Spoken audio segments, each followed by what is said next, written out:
Hello and welcome back to Continental Club, where we discuss the hottest topics in European football. We are back in the East Dulwich Tavern in East Dulwich. It is fantastic to be back for round two. And today I'm joined by Michael McCubbin and Henry Hill. McCubbs, how are you? Yeah, not too bad, thanks, dude. Good. Just admiring your progress on November. Yes. 1 week on. Yes, I'm not feeling my most sexy at the moment, actually. It takes, I think, another 10 days and then it will start coming into its own. And then it will really be. It will get to that point where it's like the 1st of December and you'll be like, actually, I kind of want to keep it. Yeah. That's what I feel like. That's what you've done in the past, haven't you? I've done that in the past, yeah, and then looked back and been like, why did I do that? But yeah, all good, thanks, Dukes. How are you? Good. No, I'm very good as well. Excited for today's episode. There's a big topic at hand. Henry, how are you though before we get stuck into it? No, I'm good. I feel bad because last week I was mouthing off to the Sunday Vibes boys by saying we were all having beers. Just second week in, we've all gone back to the soft drinks. But yeah, I did enjoy one of the comments which said we definitely beat Sunday Vibes in a fight. I saw that. You're not wrong. So I was slightly concerned if Pat got really, really angry because he's probably the strongest. Given that he has gymmed himself into this sort of Hulk-like figure for the last 3 years. Just frustrate him and then just sort of say a lot of dumb comments at him and he'll just get angry and storm off. That's how we bet him. Yeah, I'll bite them all. That's what I do. Anyway, today we are talking about Xavi because it was his first day as Barcelona manager on Monday, and he now has 8 days to prepare from now till their first game against Espanyol in the derby. Obviously, he doesn't have a lot of players available for him during the training sessions over the next couple of days and week or so due to the international break. They've also got a horrendous injury list right now, Barcelona as well. But today we want to talk about not only whether Xavi was the right choice, but what can be expected of him and what he's going to do with this squad over the next 2 windows potentially going forward to try and get them back to their glory days. But we're going to kick off with @Connor Young's question, and it says, is Xavi the new Pep? Which is a pretty big statement, but it's a pretty big question. Henry, you said that you've slightly maybe reflected on your opinions about Xavi and El Sad. What did you mean by that? I've read a few articles on his time with Al Sadd, and don't get me wrong, he did really well. He won 1 league title there, 2 Qatar Cups. The player's very emotional when he left, like a serious 66% just under that win rate. So yeah, they undeniably did a good job with that side, and to be fair to me, he's been in management for a couple of years now, so he's got his foot kind of under the table there. However, from what I understand, like, first of all, it really helps having Santi Cazorla in your side because his style of play, interestingly, if Barcelona are wanting to play this 4-3-3, which is like the Barcelona way, he doesn't really actually do that with Al Sadd. I think he actually plays the 3-2-4-1, which we've kind of seen with Jorge Sampaoli playing at Marseille. So it's all about being on the front foot, quickly getting the ball back and getting the ball quickly into that 4 in order to do stuff. And that's where Santi Cazorla really comes into his own. I think he scored 10, assisted 10 in his first 16 Qatari Stars games, and I think that number's almost doubled since then. He's only 36, but he genuinely is still playing amazingly, and I think that's a real cheat code out there. Al Sadd are also, by some distance, the best team in terms of personnel and financially in Qatar. Yeah. We have to remember because of their rules, there's only about 3 foreigners allowed. There's other kind of rules to do with Arab players allowed to play as well. And the rest of the league, they've only got a small population to pick from. It's about 350,000 as a nation. That's not much bigger than Iceland, and yet they're trying to bulk out a league where they're not allowing that many foreigners in. And if you look at the national team in Qatar, only in the last 3 years, only about 3 players have actually been integrated into the squad who weren't there originally when the coach came in.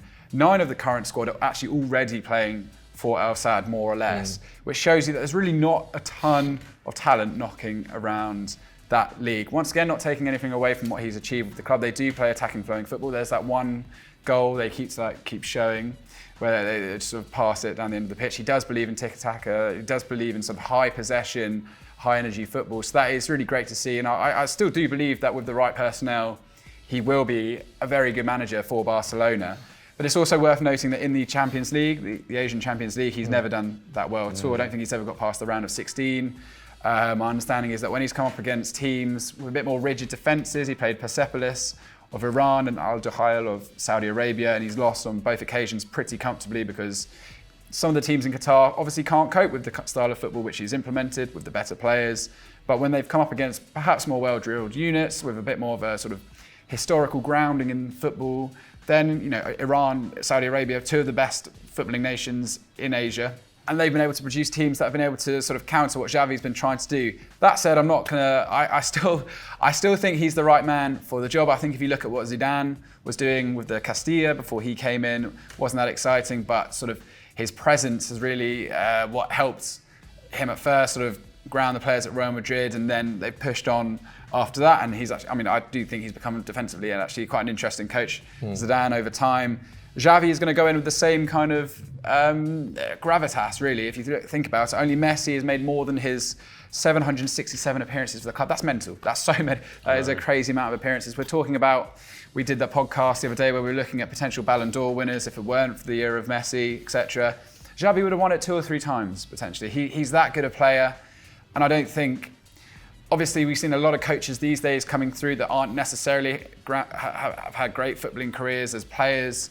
But I still believe that Xavi could be the right fix for the job. Barcelona have got a young squad, they've got a struggling squad, and I think that his ideas could be interesting. But like I said, his tactical formation isn't actually what Laporte is asking for as this kind of total 4-3-3 Barcelona style. So I'll be interested to see how he chooses to line up this Barcelona side and where he takes them. But yeah, like I said, I was originally quite excited about this.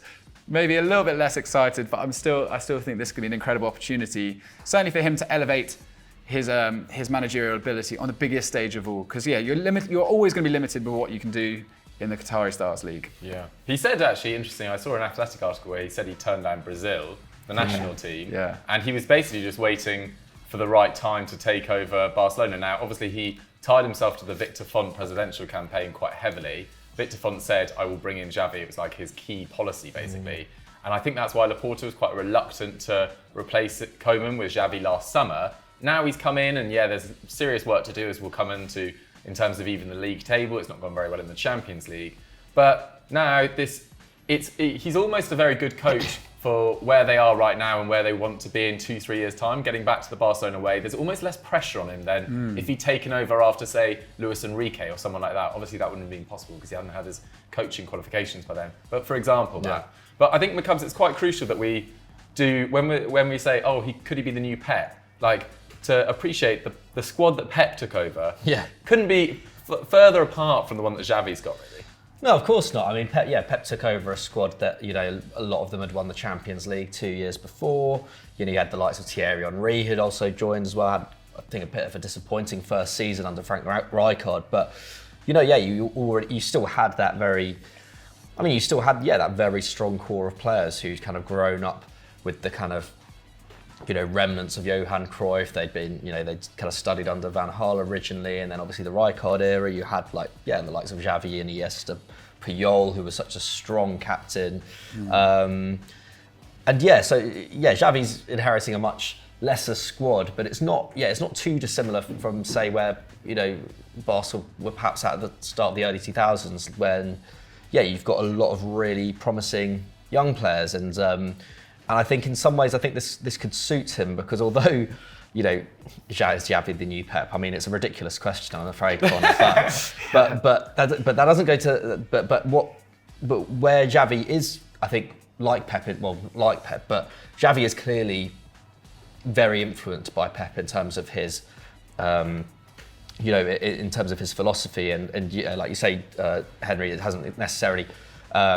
Taken the shape of a 4-3-3 at Al Sadd. I imagine it probably will at Barca. So we'll see. We'll see we'll see when they play Espanyol. But I think in terms of his approach to the job and what the signals he's put out already, it seems like he wants to have that kind of effect on the side in terms of laying out these very kind of rigid rules. He wants a 48-hour curfew before games. He wants players to turn up 90 minutes early for training. These are the kind of things that could go one or two ways. And if that's I don't know, if that's say David Moyes after Sir Alex Ferguson at United, that does not go down well. But when it's Xavi, I think a lot of players get on board, especially those young La Masia graduates. Nico Gonzalez, Gavi, etc., etc. I feel like it could be possible for him to have success with something like that.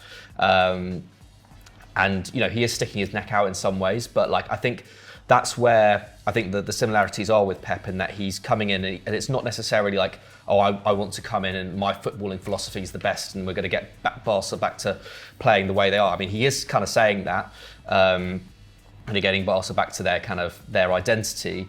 But I think what he's starting with very concretely is getting a structure and getting kind of like a system and rules back into place for the players to follow. And I think that those things go hand in hand in terms of like Pep had everyone speaking, I think, Spanish or Catalan, like that meant that you couldn't have say the French players going off into a corner having a little clique and talking. And I think I'm not sure whether he did the same thing at Man City, making everyone speak English. I think he may have done that. And I feel like these kind of rules that Xavi's bringing in are kind of a little bit similar to that in some ways. And I think we talk a lot about Pep Guardiola, the tiki-taka stuff, the possession-based football.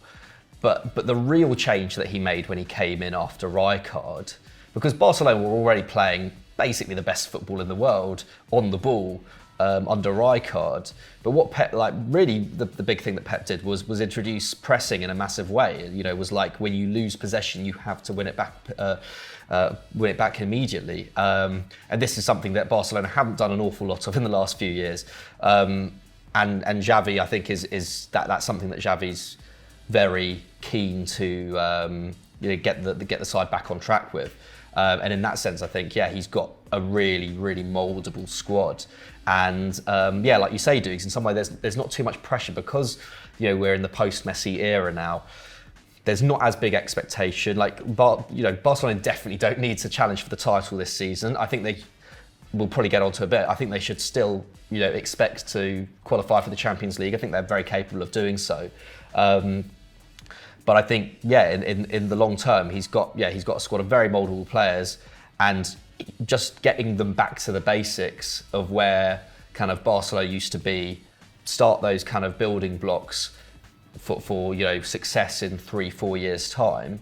I think he is capable of doing that. Who knows? Maybe in 3 weeks' time, we might be having doubts, or we might be more on board with it. But I think I think he's definitely got what it takes to get them back to those kind of basic principles of the club, because I think they have lost them in the last few years. Like Koeman, Setien arguably was stylistically quite well suited to them in some ways, but Koeman and Valverde in particular very much took Barcelona away from what they were before, and did win two titles with them, to be fair. But I think getting back to that identity and getting back to the basics of what Barcelona are is the most important right now. Nice. I like this chat about Xavi the disciplinarian. I reckon you should ban ketchup. That's what most disciplinarians do when they go into a club. They can go one of two ways, as we say, but get ketchup out of La Masia ASAP, Xavi. Right, let's move on to Leo Kovac-Drakic. Question. To clarify, I should have said this at the top of the show. We're going to answer quite a few of your questions throughout the show, sort of meandering our way through the Barcelona situation. Anyway, Leo asked, sorry, I did butcher your name, Leo. He says, how does he integrate underperforming or underused players back into the squad? And if not, who do you see them getting rid of in the winter window? Now, Barcelona's finances is almost impossible to speculate on that, but there are some members of the squad who have been pretty underused over the last 18 months or so. I think Riqui Puig instantly springs to mind. Still only ever started 9 league games for Barcelona, which I find quite crazy considering the amount of press that he gets. And he's 22 now, so he's been completely outshone by the Nicos, by the Gavis who have come in, who are 17, 18, Pedri who's 18 as well. So I want to see whether Riqui Puig can establish himself in this Barcelona sort of starting 11 really, because we just haven't seen it so far. But Henry, there are some other notable players, particularly in central defence in Longley and Umtiti, who've had a pretty torrid time as well.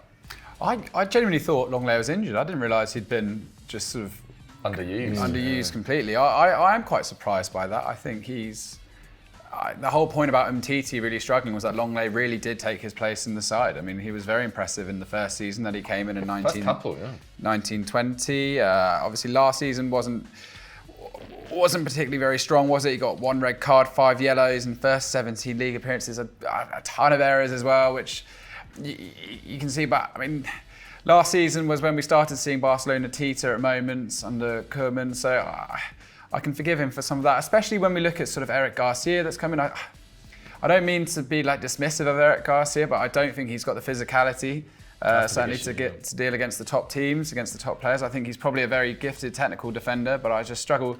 He's not like Jules Koundé, who's got that kind of incredible ability despite his size.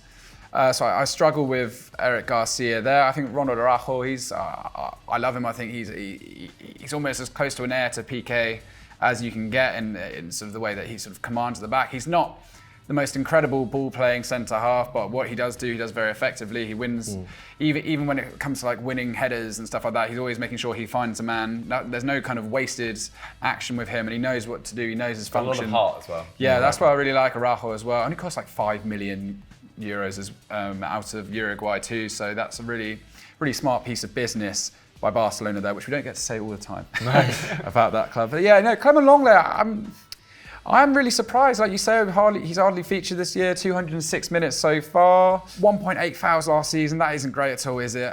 It's a 34 increase in the season before that. So clearly maybe he's getting a few nerves have creeped into his game, but I'd like to see him given another chance in this Barcelona defence. I certainly don't think that enough of the defenders have done the performance of the others has justified him being sort of shunned from that defensive line. And, you know, Piqué is only getting older, isn't he? I think Barcelona are really holding on to the fact that Piqué is still sort of keeping it together, but he is only getting older. That is something they're going to have to seriously address in a few years. And I don't think starting with Lenglet is the worst place to begin, particularly when finance is tight like that. They do have a sort of decent triple core of players, but Lenglet I think should probably stay. Titi, in my opinion, should go. Ricky Puig as well, I think should go on loan. I think he should just go somewhere. Go play some football. Just go play some football. Stop waiting for this mystical moment to come where you're going to play. All these other youngsters have come through. Ricky Puig just needs to go somewhere else and kick a ball and then prove that he can do it. And maybe one day they can get him back on some clever return clause or whatnot. Yeah, I think that's a good shout, to be fair, for Ricky Puig. There feels like there's a lot of players in front of him in the pecking order. Titi, I think he's missed close to 10 league games every single season he's been at Barcelona. And, you know, was fantastic between 16-17, 17-18 as well when he was on the pitch. But his performances have really dropped off and he seems to have lost, like Lenglet, a lot of confidence, even like on the ball, which was his big selling point beforehand and why, you know, he made such sense when he was at Lyon. He just looked like a Barcelona player. But now I think he just needs to rebuild his career somewhere else. When it comes to the one that everyone always comes back to in Barcelona in a sort of an attacking sense is Coutinho, who still feels like he doesn't quite belong, and he's been there for so long now. I mean, do you see Xavi's arrival changing his fortunes there? I don't know, to be honest. I'm really not sure because it just feels like Coutinho's the chance that Coutinho had kind of came and went, and maybe even, you know, that season when he was on loan at Bayern. Because I think, I don't know, he's never had a fixed position, has he? You know, he came in, by the time he went to Bayern, Griezmann was kind of beginning to fill that kind of 10 role. He never really worked out on the left wing there. Now Fati is in there, although, you know, as he got injured on the weekend. But I don't know. I'd be interested to see, because I think for Xavi to really make his mark on the club, he needs the senior players to really, really get on board, and I think, you know, become slight kind of managers in themselves. You know, like enforce his policies, etc., etc. And Coutinho may well be looked upon as one of those kind of players, along with, you know, Alba, Piqué, and Busquets. Although he hasn't, you know, although he's not as, you know, Barcelona as those guys in terms of having been there for so long. But yeah, he's a player who I imagine he will, you know, demand a lot of in that sense. But equally, I mean, when's his contract up? Is it in a couple of years? I mean, I think this is the problem with Barca, is that I think Ousmane Dembele is the only significant player who is out of contract next year. Xavi said that's one of his priorities. Get rid of Dembele him back down, yeah. Oh, get Dembele back on contract. Fair. But yeah, I think it's like, I mean, with like Umtiti, I mean, it's just like they've wanted to get rid for so long, but it's just so difficult to get them out of the club. And the same with Coutinho. It's like the way, like, just no one's going to pay his wages, are they? So that's, I don't know. I feel like that's maybe a conversation to have in a month's time or so. But I think I think a tough thing for Xavi will be, and especially if he's still there in 2-3 years' time, is like alluding to what Henry was saying about PK. Moving on his mates. PK, Busquets, and Alba as well. Like, I think it's going to be a tough one for him to actually move those players on, actually sit down with them and be like, yeah, you're not good enough for this club anymore. Which seems quite harsh now, but I think in the long run, those players are the ones that are going to have to make way. For sure. So yeah, that will be interesting. There is just a lot of baggage though, isn't there? Players like Martin Braithwaite, Luke de Jong, who've kind of obviously only just come in, but I can't see Luke de Jong staying beyond the end of the season. Martin Braithwaite as well. I don't know. I think he was good as a kind of stopgap player, but I think if Xavi's really going to make his mark on this club, I don't know whether Martin Braithwaite has a place in it. Not to disrespect him, because I think he's put in a really good shift for Barca and has been one of their kind of shining lights in some games, but it just doesn't feel like a good fit for Xavi's Barca. I was going to play a game of sell or keep briefly with you guys. So some of the names we've mentioned, you can either do one word or you can briefly explain your thinking. Henry, Longley, you were saying keep. Yeah. McCubs? Yeah, I'd keep Longley as well. Umtiti? Sell, if you can. Yeah, absolutely. He has to go. Okay. If you can. Yeah. Coutinho? Oh, keep. I'd be interested. I think he's back in the Brazil squad. Really? That's right. Okay. I think he's been called up recently. That could be completely wrong. But yeah, I'd be interested to see how he goes the rest of the season, because he does take a lot of shots when he's played. But yeah, if you can find a buyer, sell. But it's not the worst thing to have around. McCubs? Yeah, I don't see as big a upside to getting rid of him at this moment in time. I think at least keep him until next summer. He was good at Bayern as well. I don't think he was ever quite on Thomas Muller's level, and I think Bayern fans didn't really appreciate how he sort of drifted in and out of games. But his output at Bayern was really good. So it's just a shame he got that knee injury last year. Sorry, there's a bit of police going past us. It didn't help that Thomas Muller decided to lay on 20 assists that season. Exactly. This monster. So I would, if you can get 30 million for Coutinho, I'd probably take it, to be honest. Sergio Roberto, interesting one. A little bit harsh, I feel. Sergio Roberto always played out of position. Henry? Keep. Good utility player. Yeah. Okay. I'm gonna agree again. I think Sergio Roberto is actually he's another one of those senior players. I think is going to be quite important for Xavi. Nice. Dest gets quite a lot of stick as well at points. Yeah, I was going to say actually Dest. I'll be really interested to see what happens, because I think he's had way too much stick over the last year. The kid's only 20 years old still, and he's only been playing in La Liga for a year. And it's just a shame when he got moved into the forward line, he kept on missing really big chances. And I feel like that's but it's a shame, because he's not a left winger or a right winger. He is a right back, and he has he has drawbacks defensively, but those are the kind of things that young fullbacks often have. Yeah. I'm really hoping that he becomes a big part of Xavi's first team. I think he will as well. Believe in Dest. Luke de Jong, I think we all agree on the same sell. It feels a bit harsh to include Aguero, given he's just been diagnosed with a heart issue, but yeah. I think Henry, would you look to extend his contract beyond I don't even know how long the deal is. Is it 2 years? I think it might be a 2 year. What do you do with Aguero? This feels a bit heartless, actually. Maybe we should just move on, but what do you do with Aguero? He was injured when he came into the club. I think for the wages that he's on, if you can free those up, it's fine. But at the moment in time, the club have a duty of care to look after him. As they handed him a contract, they've got a duty of care. So keep Aguero for now. I feel like if I wasn't going to burn in hell, I think I am now for suggesting that we just offload a guy who's just been diagnosed with a heart condition. So please forgive me. Anyway, let's go into Joe Martin _'s question. And it should finishing in the top 4 be seen as a realistic target. Now, McCubs, they're 9th as it stands.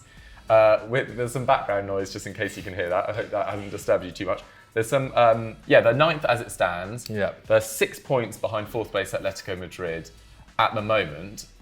Is there a chance that Barcelona finish in the top 4? Because the stats suggest they actually have been maybe a little bit unlucky. I mean, there's definitely a chance, isn't there? And especially, 4 wins on the bounce, suddenly they're right back up there, right? And I think, as bad as they have been, I think in the first few months of the season, so have plenty of other sides in La Liga.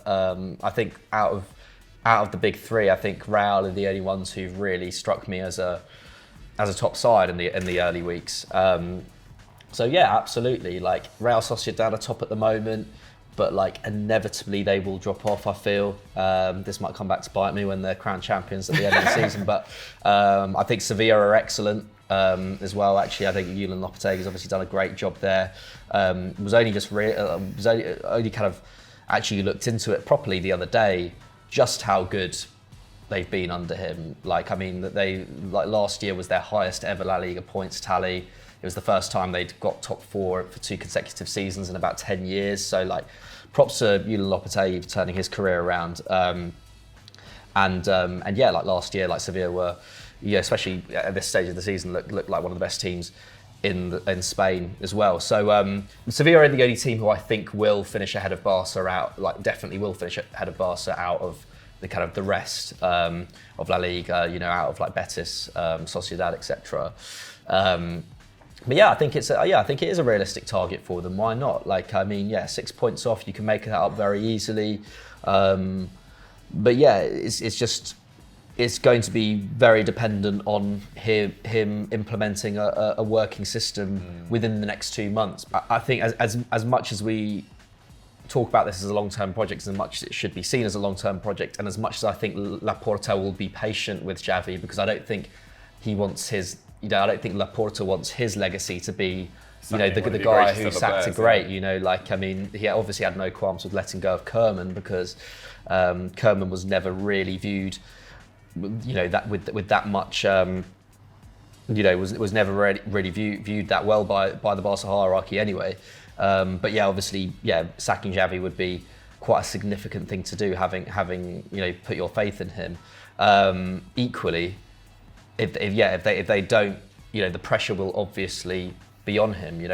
We know what the kind of the Barca press are like. If they don't take any prisoners, even if they are club legends. So I think if in 2 months' time the club is still stuttering and the system isn't really working and players are still underperforming, then I think it will be a struggle for them, because I think the pressure will just ramp up, and it's a lot for a lot of young players to take. So, and also actually injuries as well. I think a lot will depend on that, right? Yeah, like they lost 3 players against Celta on the weekend, and I don't think that should be an excuse for them throwing away the game, because being 3-0 up at half time, you should always see out the match. But equally, if players keep on dropping like flies, then that will also be a problem for him. Yeah, Ansu Fati picking up another injury seems particularly disappointing, although it's not his knee, which is crucial, given that he's only just come back. Henry, it feels like they've been the stats suggest they've been quite unfortunate, but it's really their defence that feels like it's letting them down, and maybe their finishing. Would you agree with that?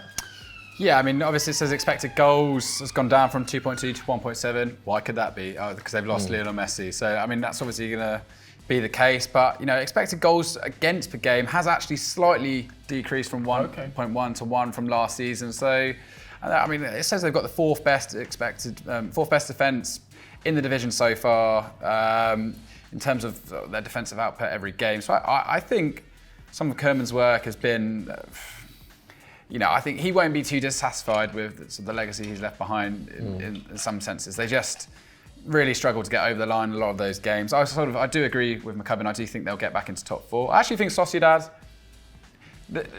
they've been on an upwards trend. This has been growing every single season. They were far off their expected points one year, managed to convert that the next year, and now Alguacil has taken a side which really know each other to the next level. So although they've sort of started at little moments in recent games, We're about to say their title favourites. Go on.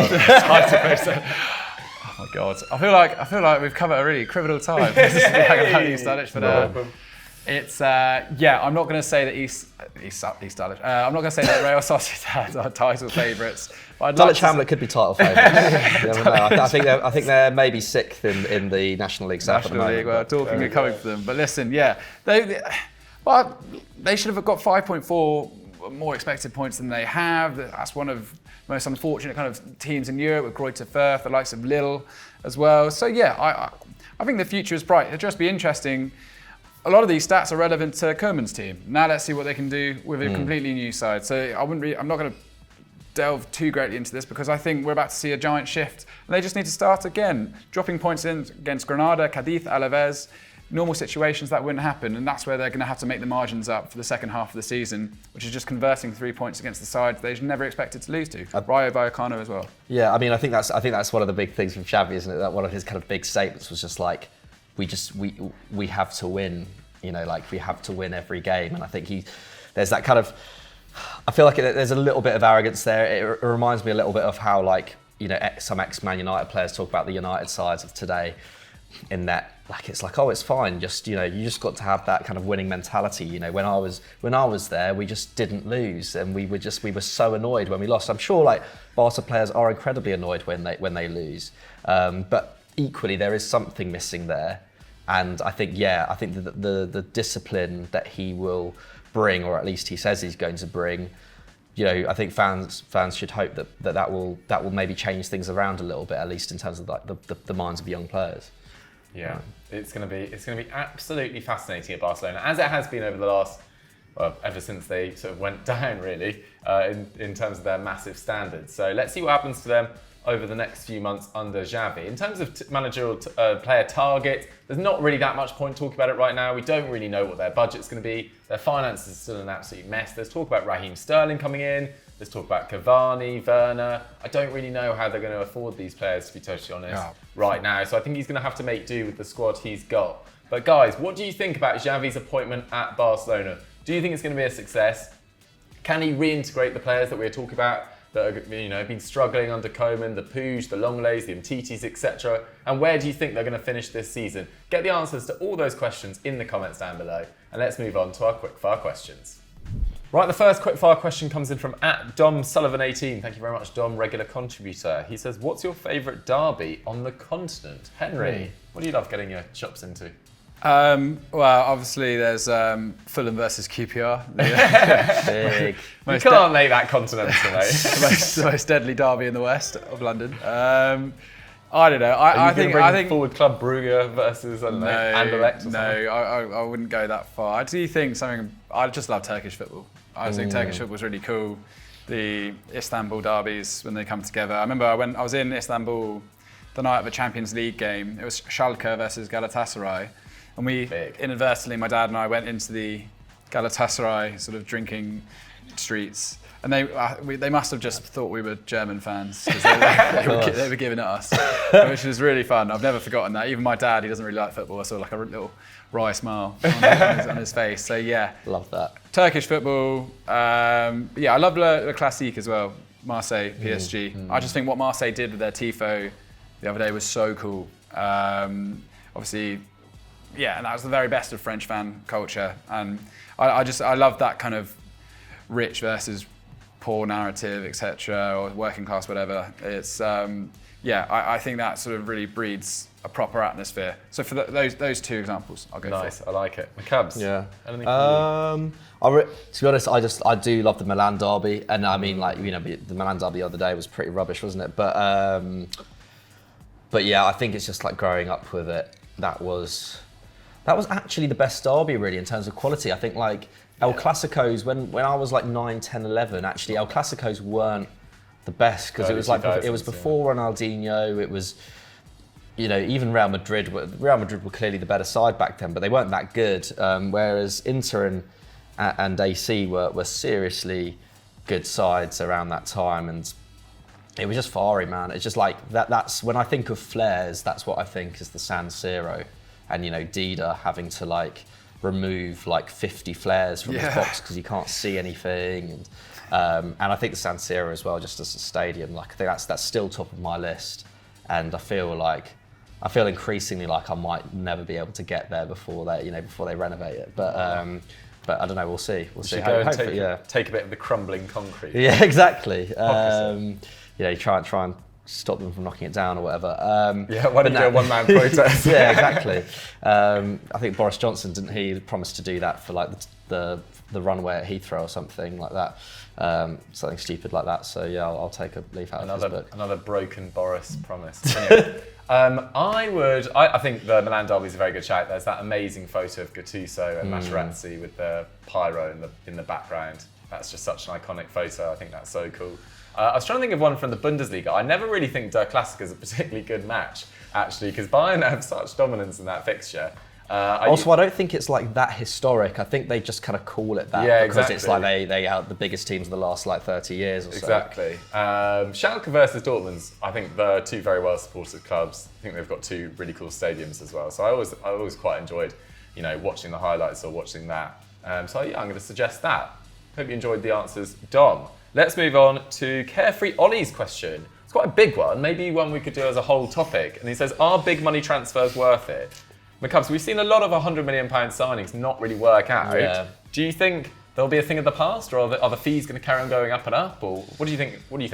Well, it depends how much kind of economic growth football has left in it, isn't it? I think. I think they could. I think they could quite easily go up and up. We've seen football come back from financial crises before. This is the biggest one it's gone through. But at least Premier League wise, it doesn't look like those kind of fees are stopping anytime soon. Like Man City spent £100 million on a player they didn't really need that much. Let's face it. Chelsea have spent. Chelsea spent close to £100 million on Lukaku as well, a player who, as great as he is not a particularly long-term investment. So as long as these clubs have that kind of money, I think it's going to carry on. I think whether are they worth it? Like sometimes they're really, really worth it. Other times they're not. I'm trying to think of I think Liverpool are probably the best club to look at when it comes to like spending big and it being absolutely worth it. Like when you've got like Fabinho, Van Dijk. Yeah, Alisson, Van Dijk and Alisson. Like Van Dijk Van Dijk was the most expensive defender in the world when he was signed. Alisson, for a brief time before Kepa was signed by Chelsea, was the most expensive goalkeeper. And they were two of the most transformative signings we've seen in English football in the last 20 years. So I think they're a really good example to follow in that when you have a manager, when you have like a head coach and a director of football working so well together and you can identify the exact areas of the team that need work, then it's absolutely worth it. I even think, like Man United spending 90 million on Pogba back in 2016, that could have worked if there was a better manager and there was a better system in place, because that was the kind of player that Man United needed at that point.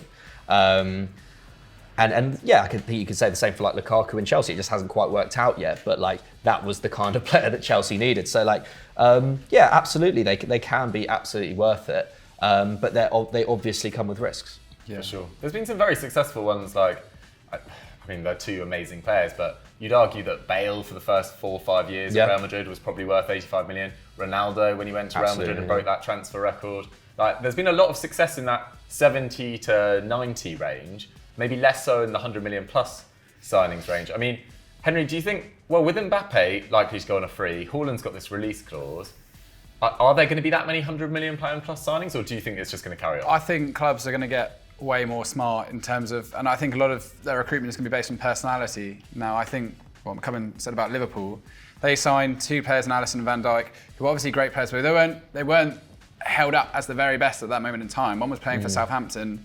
One was playing for Roma, and it's the same with Salah as well. They weren't coming from super clubs.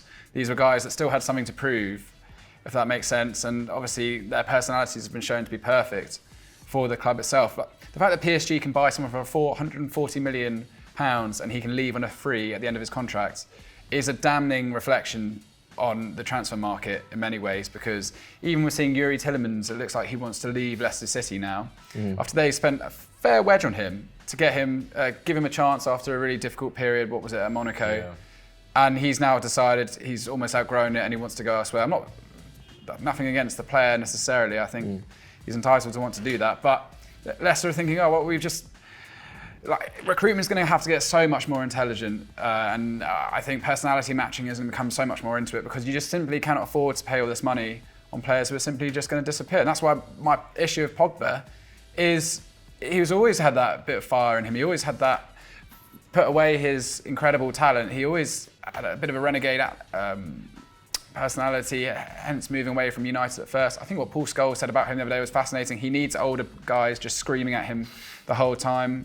Otherwise, he's just gonna. I don't think he's ever gonna really learn. I think he's completely the wrong fit for United, and they've probably got slight value for money out of him. That money spent, I don't think it's the worst thing to write off. But yeah, it's difficult. I don't like big money transfers at all. I think they're really stupid. And I think what West Ham have shown is you can build a squad on a smaller budget if you just go for the right people to fit the right mentality you're building. Equally though, West Ham did have to go through a lot of. West Ham are still one of the biggest spenders in Europe though. Like over the last few years, like it still took them kind of working through a lot of big money transfers to then get to that stage. Big money right? But you always find that with a club who receive investment early on, they do make the wrong signings. Yeah. It is a cyclical process. A lot of the team you see now is David Moyes' squad. Even like Craig Dawson in defence, Bowen, Benrahma, Souček, Soufal.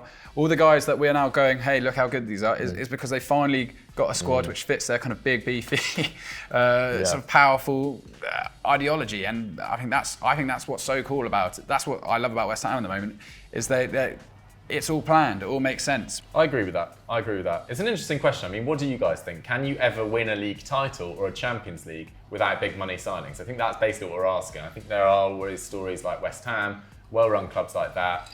You could even say Leipzig in the past as well have recruited very smartly as well, although they do have a lot of money behind them.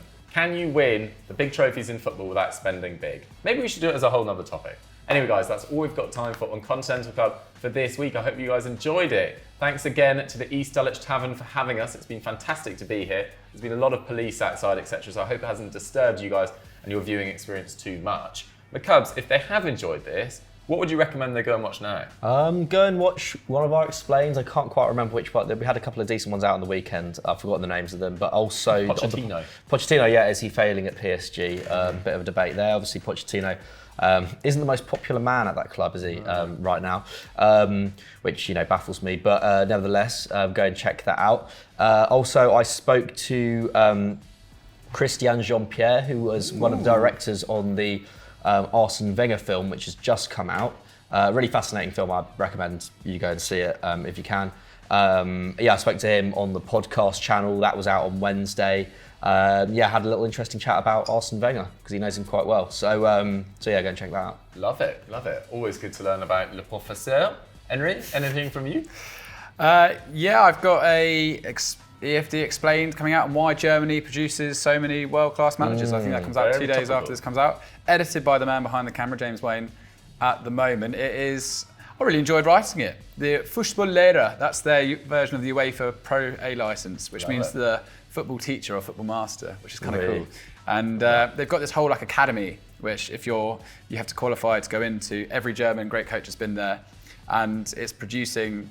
It's amazing over 20 years how they've just completely revamped their German coaching structure and are producing incredible results. So go check it out. It's very interesting. Love it. That sounds absolutely fascinating. Guys, thank you so much for watching. Thanks to James Wayne for directing and producing behind the camera, and we'll catch you next time.